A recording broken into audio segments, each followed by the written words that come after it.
पिछले वीडियो में हम लोग देखे हैं शिक्षण की प्रकृति, शिक्षण के उद्देश्य। आज इस वीडियो में हम लोग देखेंगे शिक्षण के प्रकार, टाइप्स ऑफ टीचिंग।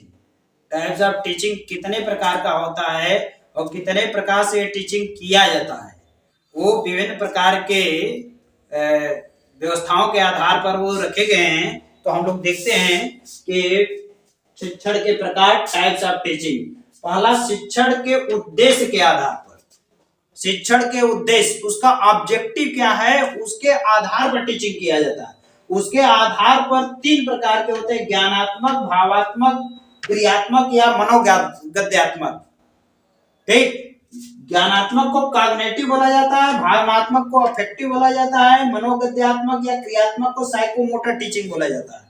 तो ये हमारा उद्देश्य के आधार पर शिक्षण उद्देश्य बनाया जाता है, उस उद्देश्य के आधार पर ये टीचिंग रखा जाता है। जब लेसन प्लानिंग आप करने जाते हैं, लेसन प्लान बनाते हैं, तो लेसन प्लान में उद्देश्य निर्धारित किया जाता है, कौन सा ज्ञानात्मक है, कौन सा भावात्मक है, कौन सा क्रियात्मक है।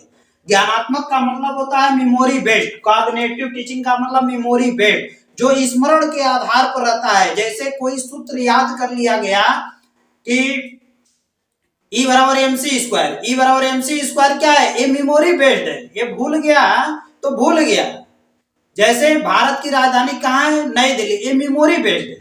इसमें कोई उस तरीके का लॉजिक नहीं लग रहा है, ये रटी रटाई हुई बात है। भारत का प्रधानमंत्री कौन है, श्री नरेंद्र दामोदर दास मोदी, ये मेमोरी बेस्ड। इस तरीके के जितने भी क्वेश्चन आते हैं वो कॉग्निटिव होते हैं। तो इस तरह का टीचिंग प्रारंभिक में क्या किया जाता है, शिक्षण के दौरान प्रथम यही सूचनाएं ही दी जाती हैं, मतलब बालक को मेमोरी बेस्ड पर तैयार किया जाता है, अर्थात उसको ज्ञानात्मक टीचिंग कराया जाता है। फिर उसके बाद उसको जोड़ा जाता है किससे, भावात्मक टीचिंग से, अफेक्टिव टीचिंग। अफेक्टिव टीचिंग का मतलब उसके भावना से जुड़े, उसके भावना से जुड़ने का मतलब उसके अंतर्गत वो समझ विकसित हो, मतलब अंडरस्टैंडिंग उसके अंतर्गत आए। जैसे दो वस्तु में तुलना करना, चयन करना, इस तरीके के जितने भी है, अपने शब्दों में वर्णन करना, व्याख्या करना, ये सारे चीज क्या उसके भावना से जुड़ी है। जब उसका आत्मसात कर लेता है तो उसकी भावनाएं चलने लगती हैं, तो उसी को अफेक्टिव टीचिंग बोला जाता है।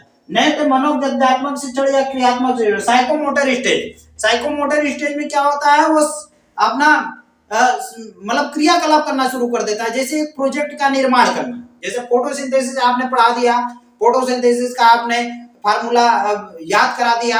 याद कराने के बाद उसके अंतर्गत बालक के अंतर्गत भावना डेवलप हुआ कि फोटोसिंथेसिस क्रिया कैसे होता है, किस तरीके से वो वर्णन करना सीखे। अब उसको वो एक प्रोजेक्ट दे दिया गया कि फोटोसिंथेसिस में एक प्रोजेक्ट तैयार करो। तो क्या कर रहा है, एक क्रिया कर रहा है, क्रिया कर रहा है। तो आपका इस फोटोसिंथेसिस टॉपिक लेने के बाद ज्ञानात्मक, भावात्मक, क्रियात्मक, जब तक बालक क्रिया स्तर पर नहीं आ जाता है तब तक अच्छी टीचिंग नहीं हुई। मतलब टीचिंग कराने का मतलब कि बालक के अंतर्गत वो क्रिया स्तर आ जाए। ये तीनों साथ साथ टीचिंग के अंतर्गत साथ साथ चलने वाली प्रक्रिया है। जैसे मैं आपको टीचिंग, टाइप्स ऑफ टीचिंग पढ़ा रहा हूं, तो मैं ज्ञानात्मक पहले दिया, फिर आपके अंतर्गत भाव जागृत कर रहा हूं कि टाइप्स ऑफ टीचिंग कितने होते हैं, कैसे होते हैं, किस तरीके से आप उसको जान रहे हैं। अब क्रिया करेंगे, इस पर फ्लो चार्ट बनाएंगे, चार्ट बनाने के बाद उसको अच्छे तरीके से सजाएंगे, उस पर प्रोजेक्ट तैयार कर सकते हैं, फाइल बना सकते हैं इत्यादि। क्रिया स्तर पर आपका आ जाएगा। तो इस तरीके से शिक्षण के उद्देश्यों के आधार पर ज्ञानात्मक, भावात्मक, क्रियात्मक तीन प्रकार का होगा। नेक्स्ट, शिक्षण के स्तरों के आधार पर। शिक्षण के स्तरों के आधार पर स्मृति स्तर, बोध स्तर, चिंतन स्तर, ये आपके सिलेबस में मेन टॉपिक में दिया गया। इसका विस्तार से अध्ययन मैं फिर से कराऊंगा। यहाँ पर देख लीजिए शिक्षण के स्तरों के आधार पर क्या है, इसका आउटलाइन अपने दिमाग में बना लीजिए। स्मृति स्तर, बोध स्तर, चिंतन स्तर, memory level, under affective level या इसी को अंडरस्टैंडिंग लेवल बोला जाता है, रिफ्लेक्टिव लेवल।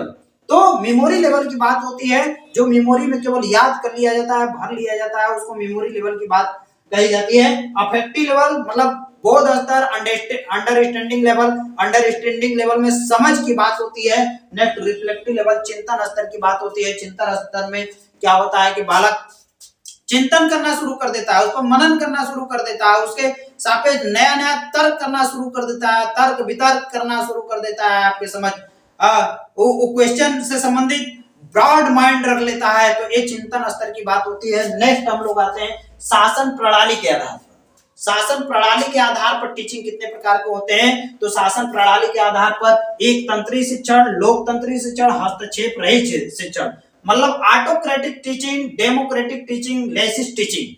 ऑटोक्रेटिक एक तंत्री शिक्षण, एक तंत्री शिक्षण वह शिक्षण होता है जिसमें धारा प्रवाह एक तरफ से बोला जाता है। इसमें शिक्षक का सत्ता रहता है, शिक्षक धारा प्रवाह बोलता रहता है और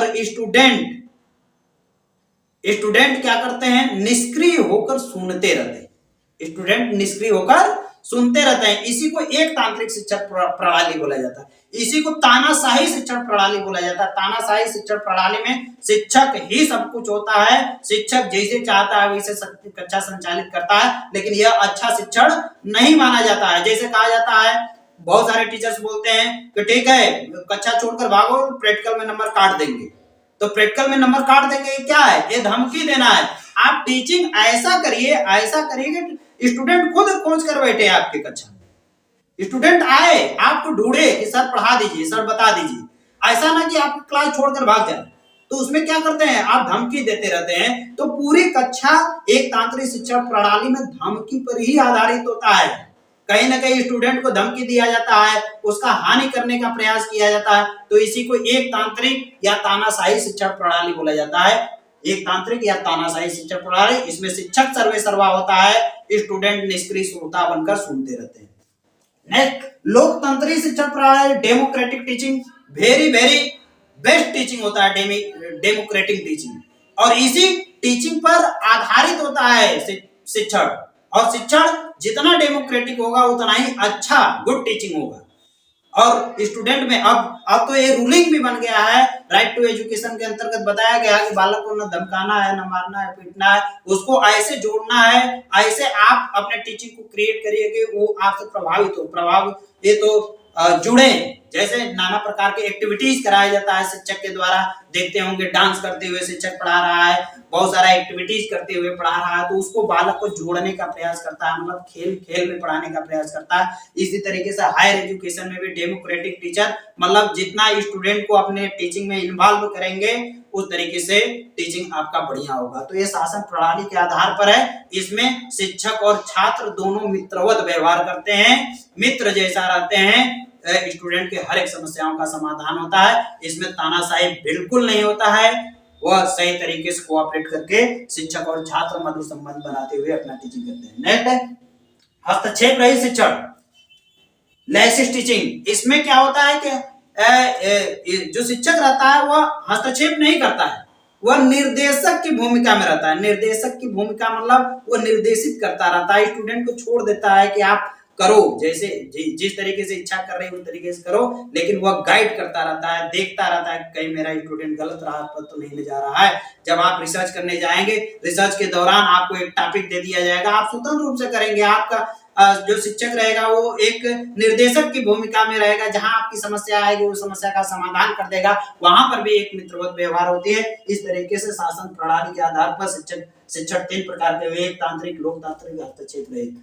नेक्स्ट है शिक्षण व्यवस्था के आधार पर। ये जो शिक्षण की व्यवस्था भारत की बनी है उसके आधार पर टीचिंग कितने प्रकार के होते हैं? उसके आधार पर टीचिंग 3 प्रकार के होते हैं, औपचारिक शिक्षण, अनौपचारिक शिक्षण, निरौपचारिक शिक्षण।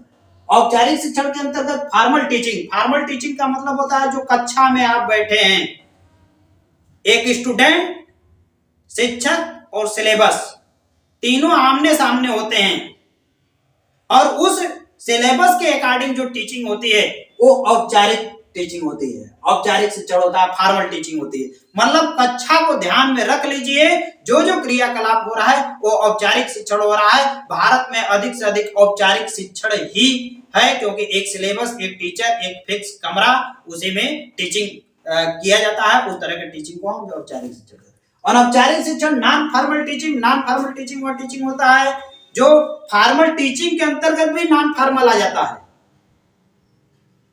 फॉर्मल टीचिंग के अंतर्गत भी नॉन फॉर्मल आ जाता है, मतलब विषय से अतिरिक्त हटकर वो टीचिंग कर दिया जाता है, जैसे मूल्यों का विकास करने के लिए, उसके नैतिकता का विकास करने के लिए।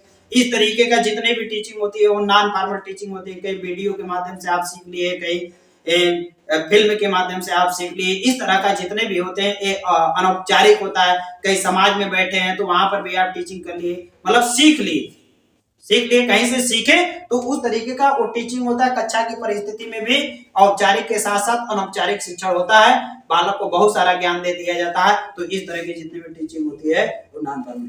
और निरौपचारिक शिक्षण इनफॉर्मल टीचिंग में फॉर्मल भी इंक्लूड होता है, नॉन फॉर्मल भी इंक्लूड होता है।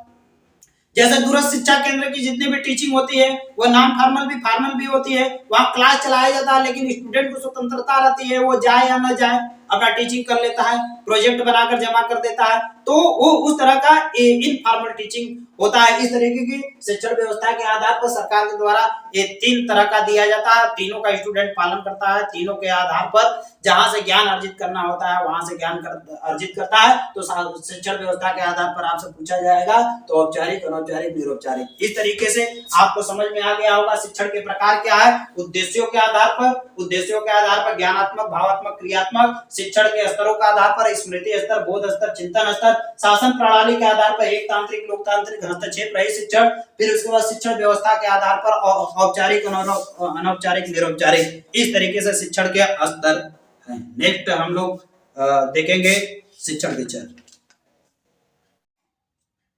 शिक्षण के प्रकार अभी हम लोग पढ़े हैं। तो उसके बाद देखिए शिक्षण के चर, शिक्षण के प्रकार सारी व्यवस्थाओं के आधार पर हम लोग पढ़ लिए हैं, ठीक, उसका विस्तार से अध्ययन हो गया है। फिर इसके बाद हम लोग देखते हैं शिक्षण के चर, वेरिएबल ऑफ टीचिंग। शिक्षण के चर कौन कौन से हैं? शिक्षण के चर 3 होते हैं। पहला स्वतंत्र चर। स्वतंत्र चर वह चर होता है जिस पर किसी का प्रभाव न पड़े, वह स्वतंत्र है, अपने इच्छा अनुसार काम करता है। जैसे अध्यापक ही एक स्वतंत्र चर है, मतलब शिक्षण प्रणाली में जो चर स्वतंत्र रूप से रहता है उसी को हम स्वतंत्र चर कहते हैं। जैसे शिक्षक क्या है? स्वतंत्र चर है। कक्षा की परिस्थिति में वह स्वतंत्र रहता है, जिस मेथड का प्रयोग करना चाहे उस मेथड का प्रयोग करता है, जिस शिक्षण सहायक सामग्री का प्रयोग करना चाहे उस शिक्षण सहायक सामग्री का प्रयोग करना चाहे, जैसे कक्षा संचालित करना चाहे उस तरीके से कक्षा को संचालित करता है। इसलिए जब भी पूछा जाए कि स्वतंत्र चर कौन है तो स्वतंत्र चर कक्षा की परिस्थिति में शिक्षक ही होता है। दूसरा है परतंत्र चर या आश्रित चर। परतंत्र या आश्रित चर, आश्रित चर का मतलब डिपेंडेंट वेरिएबल जो स्वतंत्र चर के ऊपर डिपेंडेंट रहता है उसी को हम आश्रित चर कहते हैं। विद्यार्थियों को आश्रित चर कहा जाता है क्योंकि विद्यार्थियों को अध्यापक पर निर्भर रहना पड़ता है। जो स्टूडेंट कक्षा में पढ़ाए जाते हैं स्टूडेंट फुल्ली डिपेंडेंट किसके ऊपर रहते हैं? शिक्षक के ऊपर रहते हैं। किसके ऊपर रहते हैं? शिक्षक के ऊपर रहते हैं। शिक्षक क्या है? स्वतंत्र चर है, लेकिन स्टूडेंट क्या है? शिक्षक के ऊपर आश्रित रहता है। शिक्षक जिस मेथड से पढ़ाना चाहता है उस मेथड से अपने स्टूडेंट को देने का प्रयास करता है। नेक्स्ट है तीसरा मध्यस्थ चर या हस्तक्षेप चर। मध्यस्थ का चर का मतलब होता है स्टूडेंट और शिक्षक के बीच में कौन मध्यस्थता कर रहा है। आखिर कोई ना कोई मध्यस्थता करने वाला रहेगा तब तो बात होगा। तो उसके अंतर्गत पाठ्यक्रम आता है। पाठ्यक्रम इसी को हस्तक्षेपी चर कहा जाता है। हस्तक्षेपी चर का मतलब जो हस्तक्षेप न किया जाए, मतलब जो टॉपिक दिया गया उसी पर बात होगी। पाठ्यक्रम है, शिक्षण सामग्री है, शिक्षण साधन है तथा शिक्षण विधि है, शिक्षण सूत्र है। ये सारे जो शिक्षण संबंधित आते हैं वो सारे मध्यस्थ चर या हस्तक्षेप चर के अंतर्गत रखे जाते हैं। सीधा आपसे यहाँ से क्वेश्चन पूछ लिया जाएगा स्वतंत्र चर कौन है? स्वतंत्र चर अध्यापक है। आश्रित चर कौन है? आश्रित चर के अंतर्गत विद्यार्थी आता है। हस्तक्षेप या मध्यस्थ चर कौन सा होता है? हस्तक्षेप या मध्यस्थ चर पाठ्यक्रम हो जाता है, शिक्षण सामग्री हो जाता है, शिक्षण साधन हो जाता है, शिक्षण विधियां होता है, शिक्षण सूत्र हो जाता है। ये सारे आपके मध्यस्थ चर के अंतर्गत रखे जाते हैं। तो चर समझ में आ गया। वेरिएबल ऑफ टाइप 3 प्रकार के होते हैं। अब नेक्स्ट देखते हैं शिक्षण की अवस्था, फेज ऑफ टीचिंग की कितनी अवस्थाएं होती हैं। तो जब हम टीचिंग करने जाते हैं तो उसकी 3 अवस्थाएं होती हैं। पहला पूर्व क्रिया अवस्था, प्री एक्टिव फेज, दूसरा होता है इंटरएक्टिव फेज, तीसरा होता है पोस्ट एक्टिव फेज। तीसरा क्या होता है? Post active phase. Pre active phase, interactive phase, post active phase. कितनी अवस्थाएं होती हैं? Pre active phase, interactive phase, post active phase. Pre active phase किसे कहते हैं? प्री एक्टिव फेज का मतलब कक्षा में जाने के पहले, सीधा सीधा आप जानिए, इसको समझ लीजिए, एकदम सिंपल सा है। कक्षा में जाने से पहले जो शिक्षक तैयारी करता है उसी को प्री एक्टिव फेज कहते हैं। इंटरेक्टिव फेज किसे कहते हैं? इंटरेक्टिव फेज वह फेज होता है जब कक्षा में शिक्षक प्रवेश कर जाता है। पहले तो तैयारी करता है क्या पढ़ाना है, फिर उसके बाद कक्षा में जब प्रवेश कर जाता है, जो स्टूडेंट आमने सामने, शिक्षक और स्टूडेंट आमने सामने होते हैं, तो उसी को इंटरेक्टिव फेज बोला जाता है। पोस्ट एक्टिव फेज जब कक्षा समाप्त होता है उसके बाद जो कार्य किया जाता है, समाप्ति के दौरान जो कार्य किया जाता है उसे हम पोस्ट एक्टिव फेज कहते हैं। समझ में आया? प्री एक्टिव फेज कक्षा में जाने के पूर्व। अब देखिए जाने के पूर्व क्या क्या करते हैं। प्री एक्टिव फेज के अंतर्गत शिक्षण की योजना बनाना तथा पढ़ाने की तैयारी करना। एक कक्षा में जाने के पूर्व एक शिक्षक करता है, कक्षा में जाने के पूर्व क्या करता है? शिक्षण की योजना बनाना तथा पढ़ाने की तैयारी करना। कैसे पढ़ाना है, किस सूत्र के माध्यम से क्या पढ़ाना है, किस मेथड के माध्यम से पढ़ाना है, कौन से टीएलएम का प्रयोग करना है, कक्षा किस तरीके से है, कक्षा का वातावरण कैसे बनाना है, ये सारे तैयारी करता है। दूसरा, पूर्व क्रिया अवस्था शिक्षण नियोजन व्यवस्था भी कहलाती है। प्री एक्टिव फेज को शिक्षण नियोजन व्यवस्था, शिक्षण का नियोजन, उसकी प्लानिंग कैसे करते हैं उस तरीके से उस प्री एक्टिव फेज के अंतर्गत शिक्षक करता है। शिक्षण उद्देश्य का निर्धारण, शिक्षण का उद्देश्य क्या है, हम जाएंगे कक्षा में तो किस उद्देश्य के आधार पर पढ़ाएंगे। जैसे मैं प्री एक्टिव फेज करके तब ए इंटरेक्टिव फेज में आया हूं, मैं पूरी प्लानिंग करके आया हूं कि आज कक्षा में जाऊंगा तो शिक्षण के प्रकार पढ़ा दूंगा, शिक्षण के चर पढ़ा दूंगा, शिक्षण की अवस्थाएं पढ़ा दूंगा, शिक्षण के स्तर पढ़ा दूंगा। तो ये सारे मैं प्री प्लानिंग करके आया हूं कक्षा में, तब ये इंटरेक्टिव चल रहा है। तो वही शिक्षण उद्देश्यों का निर्धारण, ये उद्देश्य ऑलरेडी मैं निर्धारित करके कक्षा में एंट्री किया हूं, तो निर्धारण। विषय वस्तु का चयन, विषय वस्तु क्या क्या है? ये विषय वस्तु अभी जो बताया, शिक्षण का चर पढ़ाना है, शिक्षण के प्रकार पढ़ाना है, शिक्षण का अवस्थाएं पढ़ाना है, ये क्या विषय वस्तु का चयन, मैंने चयन पहले से किया हूं।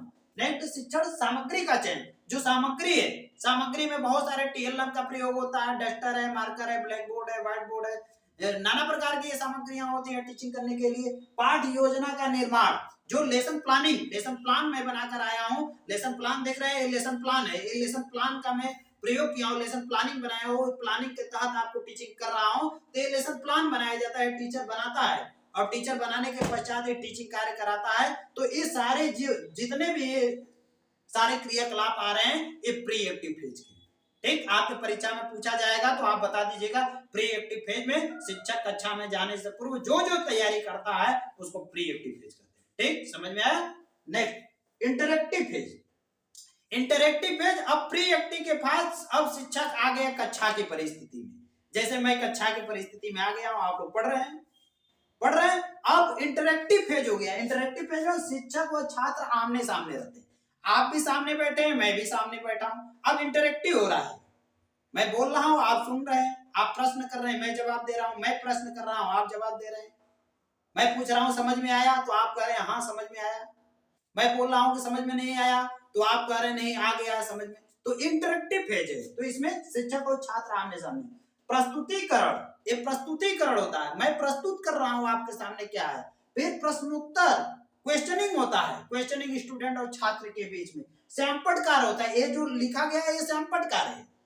प्रश्नोत्तर हो रहा है, मैं पूछ रहा हूं समझ में आया कि नहीं आया, क्या समस्या है, इस तरीके का एक प्रश्नोत्तरी प्रस्तुतिकरण होता है। नेक्स्ट, प्रदर्शन, मूल्यांकन प्रश्न, पुनर्बलन। प्रदर्शन हो रहा है, प्रदर्शन का मतलब प्रदर्शित किया जा रहा है। फिर उसके बाद मूल्यांकन प्रश्न, बीच बीच में पूछा जा रहा है कि शिक्षण के प्रकार समझ में आ गया कि नहीं, शिक्षण के चर समझ में आ गया कि नहीं, शिक्षण के फेज है, यहाँ कहाँ दिक्कत हो रही है, ये क्या है, मूल्यांकन प्रश्न, बीच बीच में मूल्यांकन किया जा रहा है। नेक्स्ट, पुनर्बलन, रीइंफोर्समेंट, आपको रीइंफोर्समेंट में बीच बीच में दिया जा रहा है। देखिए यहाँ से क्वेश्चन आने वाला है, अच्छे तरीके से इसको ध्यान से देखिए, तो आपका रीइंफोर्समेंट हो रहा है, उस टॉपिक को आप ध्यान से देखेंगे। जैसे शिक्षण की अवस्था है, यहाँ से एक क्वेश्चन 100% आना है तो आप उसको अच्छी तरीके से देखेंगे। जब क्वेश्चन आना है तो क्या रीइंफोर्समेंट मिल रहा है स्टूडेंट को, उसी को पुनर्बलन। फिर कक्षा आकार की अनुमति, छात्रों का निदान, कक्षा आकार की अनुमति, आकार कैसा है कक्षा का, बहुत बड़ी कक्षा है तो उसको कैसे मैनेज करेंगे, छोटी कक्षा है तो उसको कैसे मैनेज करेंगे, ट्यूटोरियल क्लास चल रही है तो उसको कैसे मैनेज करेंगे, ये शिक्षक के ऊपर निर्भर करता है। तो ये सारे प्लानिंग इंटरेक्टिव फेज में किए जाते हैं। जब कक्षा में शिक्षक उपस्थित हो जाता है तो जो जो क्रियाकलाप करता है स्टूडेंट के समझ, वो सारे आपके इंटरेक्टिव फेज के अंतर्गत रहते हैं। नेक्स्ट है उत्तर क्रिया अवस्था, post active phase. Post active phase के अंतर्गत अब कक्षा समाप्ति के दौरान होता है, समाप्त हो जाता है तो शिक्षण का मूल्यांकन होता है, शिक्षण में सुधार होता है, शिक्षण की प्रतिपुष्टि होती है।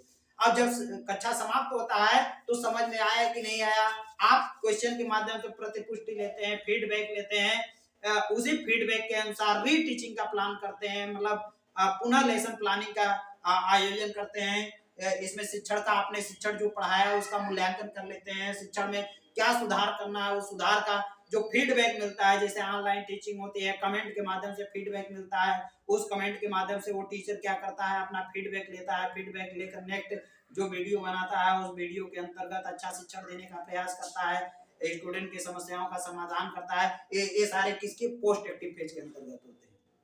तो जहां तक मुझे उम्मीद है कि आपको समझ में आ गया होगा, pre active phase, interactive phase, post active phase. सीधा सीधा आप इसको समझने के लिए कक्षा की परिस्थिति में एक शिक्षक खड़ा कर दीजिए, तो कक्षा में आने से पूर्व क्या क्या किया है, कक्षा में आने के बाद क्या किया है, कक्षा समाप्त होने के बाद क्या कर रहा है, तो उसी को pre active phase, interactive phase, post active